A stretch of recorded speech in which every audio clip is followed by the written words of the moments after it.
St. Joe Live Movie Reviews, brought to you by Reece Nichols.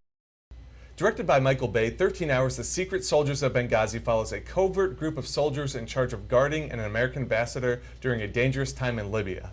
It all boils over when extremists attack the U.S. compound, and these men have to defend the building against all odds. Now, there's a lot of facets to the Benghazi attack and a lot of its political fumblings. This isn't really interested in that. As much as it wants to be a tribute to the brave men that fought that day, it's way too preoccupied with just throwing the audience into the fight, watching endless rounds of ammo get used and tons of explosions.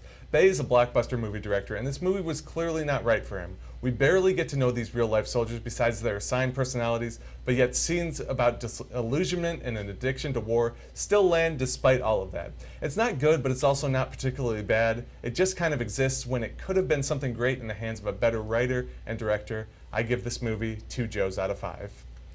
In Trust Fund stars Anna Ortiz and Kevin Kilner and tells the story of Reece Donahue, a young woman leading a seemingly ideal life with a bright future ahead of her. When she discovers that her mother left enough money for her to choose her own path, she's faced with a dilemma.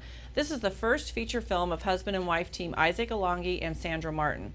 While the storyline is based in Italy, the film was shot almost entirely in Kansas City. A large KC home doubles as an Italian villa, and another well-known restaurant shows up in the film as a restaurant in Chicago.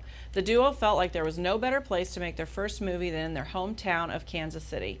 It's a dramatic love story showcasing their love of Kansas City, and it's now playing at AMC theaters in the metro area. I recommend you check it out. Sounds pretty good.